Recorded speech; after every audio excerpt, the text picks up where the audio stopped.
Hola niños, ¿cómo están? Bienvenidos a una clase más de geografía con el maestro Asael Pinto. El día de hoy vamos a hablar acerca de un tema que se llama tipos de representación del espacio geográfico. Como lo analizamos en la clase anterior, el espacio geográfico se puede analizar en diferentes categorías, ¿sí? Desde lo más local hasta lo global.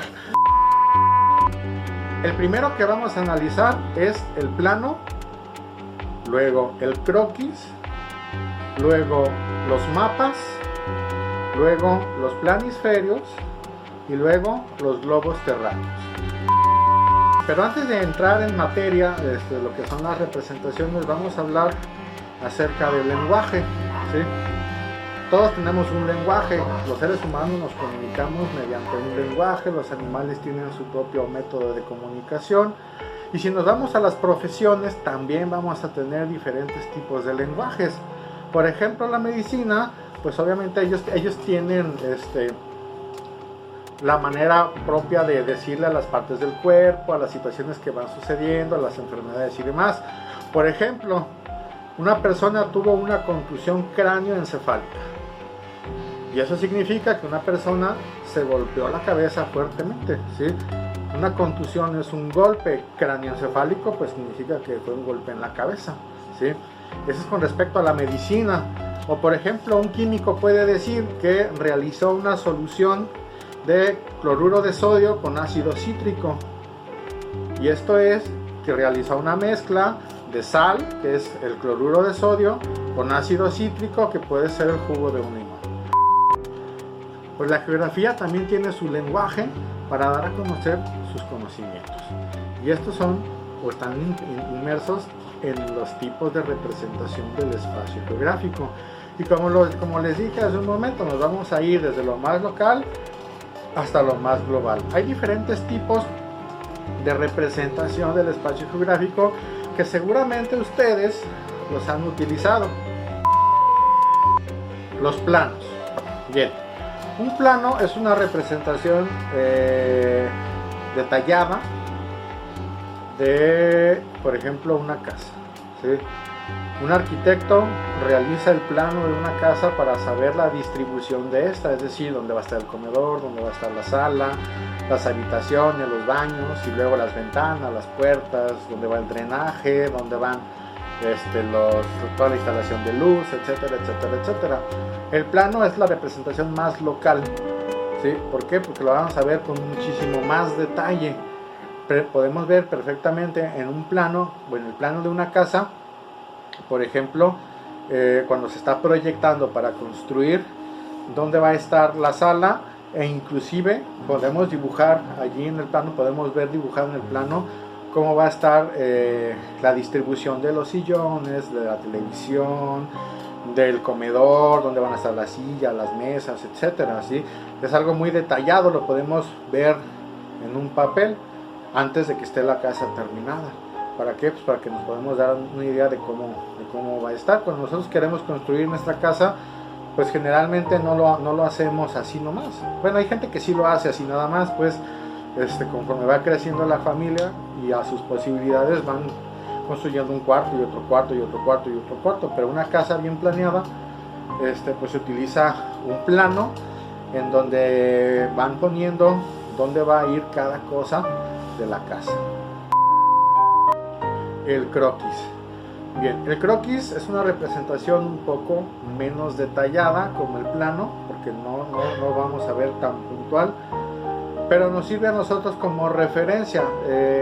Seguramente lo hemos utilizado o lo hemos visto, lo hemos hecho, porque un croquis nos va a servir básicamente para explicar cómo llegar, por ejemplo, de un punto A un punto B. Vamos a decir que estamos nosotros en la secundaria y vamos a hacer un croquis para llegar de la secundaria a la Plaza Centros, ¿sí? Y entonces en el croquis nosotros vamos a dibujar las manzanas, o sea, las cuadras de las calles. Vamos a dibujar probablemente la tiendita, la cremería, la carnicería, la primaria, la farmacia Guadalajara, no sé, la gasolinera, entre otras cosas, y vamos a dibujar el trayecto, vamos a dibujar una línea Y podemos también poner o incluir los semáforos, o podemos incluir los topes, y todo esto se hace a partir de unos dibujos que se llaman iconografías. Estas iconografías, pues es eso, son representaciones en dibujo de la gasolinera, del árbol, del poste, del tope, de la carnicería, de la cremería, etcétera, etcétera, etcétera, ¿sí? Entonces los croquis nos van a servir para especificar esta parte. También se pueden utilizar en folletos, por ejemplo, un folleto turístico, para determinar la ubicación de diferentes monumentos históricos dentro del centro de la ciudad, ¿sí? Si nosotros vamos de visita a alguna ciudad y vamos al centro, podemos acercarnos a un kiosco de turismo, y en ese kiosco nos van a dar un folletito en donde podamos ver la ubicación, por ejemplo, de la catedral de la escuela, de la ciudad, no sé, del museo fulanito de tal, del palacio de gobierno, de la plaza sutanita, etcétera, etcétera, etcétera. Y ahí lo vamos a ver también representado con iconografías, ¿sí? Con estos dibujitos que yo les digo que se hacen para representar precisamente todos estos tipos de lugares. Entonces el croquis nos es muy necesario para este tipo de situaciones. Los mapas. Los mapas es el lenguaje total que tiene la geografía, porque en un mapa nosotros podemos representar una variedad de temas interminables, ¿sí? Se pueden hacer mapas de un montón de temáticas, desde vegetación, desde incidencia delictiva, desde, no sé, lo que a ustedes se les ocurra, casi de lo que se les ocurra, se puede hacer un mapa, ¿sí? Y un mapa tiene diferentes elementos que son importantes para que se pueda llamar mapa. El primero de todos es la escala. Para que un mapa se pueda llamar como tal, tiene que tener forzosamente una escala. ¿Y qué es la escala? Pues la escala nos va a decir cuántas veces se redujo, ¿sí? Cuántas veces se redujo la porción de tierra que estamos nosotros representando en nuestro papel, ¿sí? También va a tener una simbología. La simbología nos va a dar a nosotros la idea de lo que se trata el mapa, porque hay mapas que pueden tener título o no, pero si nosotros vemos la simbología del mapa, podemos darnos cuenta cuál es la temática, ¿sí? Entonces, hay mapas de diferentes tipos, que ya lo iremos a ver de manera un poco más detallada, pero hay mapas de diferentes tipos, hay un montón de diseños diferentes de mapas, pero los vamos a ver desde un mapa de Guadalajara, por ejemplo, ¿sí? Hasta un mapa de todo el planeta, que son conocidos como planisferios o mapa mundis, donde representamos pues todos los 5 continentes junto con los mares, ¿sí? Desde un mapa con un detalle de Guadalajara, por ejemplo, en donde podamos alcanzar a percibir algunas de las vialidades más importantes que tiene la ciudad, ¿sí? Donde alcancemos a percibir así de manera visual inclusive algunos monumentos, algunos edificios importantes, porque en estos mapas pues, se suele ver, por ejemplo, el Estadio Jalisco. A lo mejor se va a ver un circulito pequeñito, pero ahí va a estar representado el Estadio OmniLife, la Cruz de Plazas que están en el centro de Guadalajara, entre otras, ¿sí? Pero siempre tienen que tener una escala. Cuando un mapa ya tiene escala, entonces ahora sí es un mapa. Si no, solamente es un dibujo de Guadalajara o un dibujo de la República Mexicana. El globo terráqueo. Bien, el globo terráqueo es otra representación del espacio geográfico, en donde nosotros vamos a tener una esfera. Hay de diferentes tamaños, pero vamos a tener una esfera donde va a estar dibujado todo el planeta Tierra.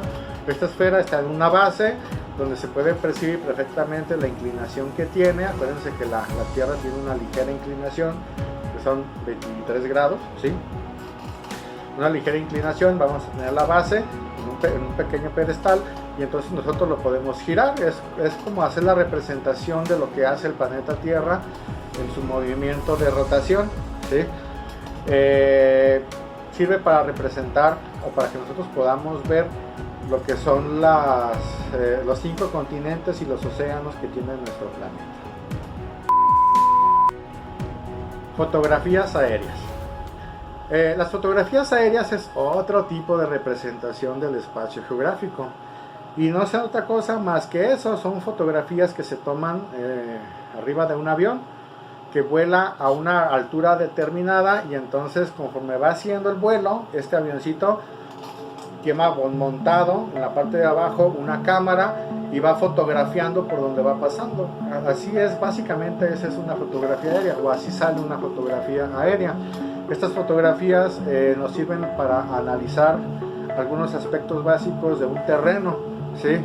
Por ejemplo, una fotografía aérea puede ser del centro de Guadalajara, en donde podamos ver a una altura determinada pues algunos monumentos, entre otras cosas, o detalles que no se pueden ver en un mapa de Guadalajara, ¿sí? ¿Por qué? Porque el mapa de Guadalajara va a estar un poco más chiquito, ¿sí? Y una fotografía aérea te va a dar mucho más detalle. Acuérdense que entre más acercados estemos al lugar, pues más detalle vamos a tener, ¿sí? Entonces las fotografías aéreas, bueno, hay diferentes tipos. Esas se pueden adquirir en el INEGI, por ejemplo. No tengo idea cuál es el costo ahorita. Yo hace muchos años que no adquiero una foto de estas, pero en aquellos tiempos costaban alrededor de 150 pesos cada imagen, y se pueden adquirir en paquetes de 3 que se llaman tripletas, que nos pueden servir para hacer algunos tipos de estudio acerca del suelo, ¿sí? Entonces las fotografías aéreas pues nos permiten observar también, por ejemplo, los cambios urbanos, ¿sí? Hay un avión que hace un vuelo en una fecha determinada y luego 10 años después vuelve a hacer otro vuelo en el mismo lugar y vuelve a tomar las fotografías, y entonces podemos ver el cambio en la urbanización, ¿sí? Eso se da mucho, sobre todo en las periferias de las ciudades. Guadalajara no se queda atrás. Guadalajara es una ciudad que ha presentado cambios importantes en los últimos 10-15 años, en donde podemos ver que en lugares donde no había nada más que puro llano, puro campo, pues ahora hay zonas residenciales o hay edificios y demás. Entonces podemos ver también en estas fotografías aéreas el cambio que hay, por ejemplo, en una calle. Anteriormente pudo haber salido una calle con terracería y 10 años después esta calle ya está pavimentada, o inclusive se pudo haber convertido en una avenida. Y un ejemplo bien claro es, por ejemplo, la avenida Real a Colima, ¿sí? Que yo me acuerdo hace 15 años que la circulaba, pues era terracería. Ahí donde está la farmacia Guadalajara, era donde terminaba la parte pavimentada y empezaba la terracería para irse hacia Santa Anita. Ese puentecito que está ahí junto a la Vinatería de las Marías era como el límite entre lo pavimentado y la terracería. Entonces, pero les estoy hablando hace 15 años o un poquito más de tiempo, ¿sí? El puente elevado que estaba ahí para cruzar el periférico no existía. Ahí había un semáforo que nos daba el pase para poder cruzar el periférico. Inclusive la Plaza Centro Sur tampoco existía hace 10, 15 años. Y son cosas que van cambiando. Entonces eso se puede observar precisamente en un mapa, en una fotografía aérea. Tiene mucha utilidad cuando se hacen estudios de temporalidad y cambio en un territorio.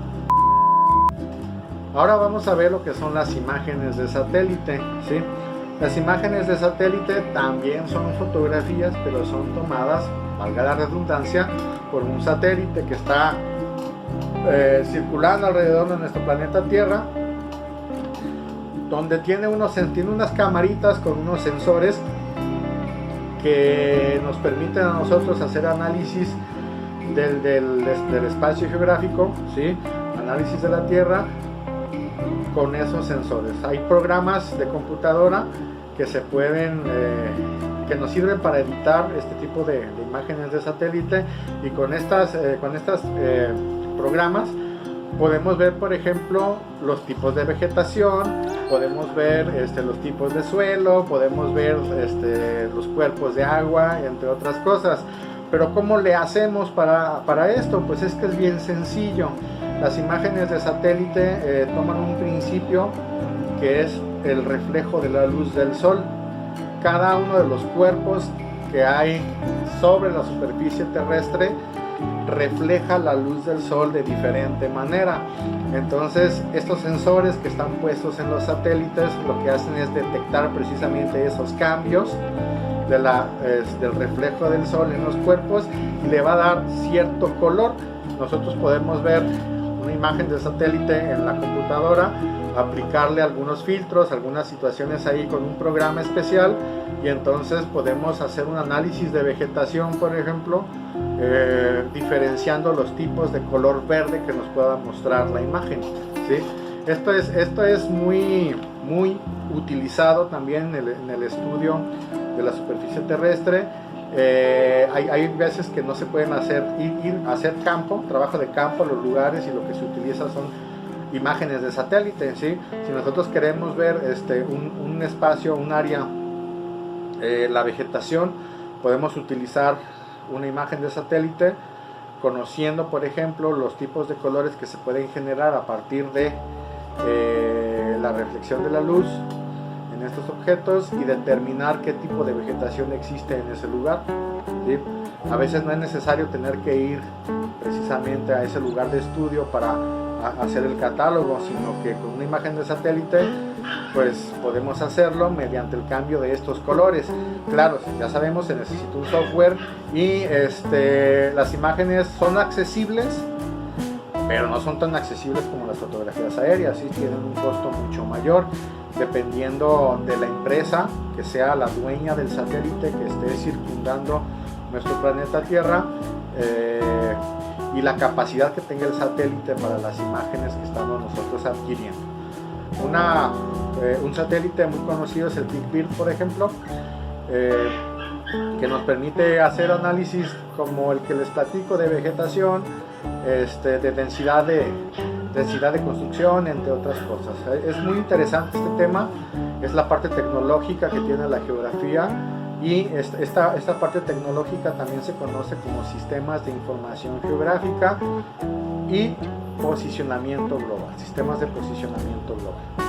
El GPS, que es el que ustedes utilizan generalmente un navegador GPS que está programado en su teléfono celular, que es el Google Maps, por ejemplo, ¿sí? El Google Maps es una aplicación padrísima que tenemos todos, todo el mundo tenemos acceso a esta aplicación, porque cuando tú compras tu teléfono ya viene por default las aplicaciones de Google, y es parte pues de esta tecnología de sistemas de información geográfica. Como podemos ver nosotros en tiempo real la ubicación en donde estamos, podemos ver inclusive ahora hay aplicaciones que utilizan este tipo de plataformas como negocio para ayudarnos a que nuestra vida sea un poco más cómoda, ¿verdad? Ya podemos pedir un Uber, ¿sí? Lo pedimos mediante la aplicación, y entonces el Uber podemos ver en dónde viene el coche, cuando llega, y podemos ver el trayecto que va a seguir si nosotros le pedimos que siga la ruta del GPS, ¿sí? O podemos pedir comida, o podemos pedir el súper, entre otras, porque hay un montón de aplicaciones que utilizan estos sistemas de información geográfica para funcionar y facilitarnos a nosotros la vida. Ahora con la pandemia subió más la utilización de este tipo de plataformas, tanto para hacer el súper como para pedir comida, entre otras cosas, ¿sí? Hay muchas aplicaciones que no están pagando para nada, no son patrocinadores del video, pero se las puedo mencionar. Una de ellas es Rappi, que Rappi es una aplicación donde tú puedes pedir desde comida hasta cosas de la farmacia, puedes pedir cosas del Walmart, del Chedraui, del Superama, etcétera, etcétera, etcétera, y entonces cuando tú lo pides, pagas con tarjeta o pagas al recibir, y entonces ya tienes tus cosas en la casa sin tener la necesidad de salir. Entonces estos son los tipos de representaciones del espacio geográfico, y estemos atentos a nuestra siguiente clase. Cualquier duda que tengas, con gusto me puedes escribir. Nos vemos.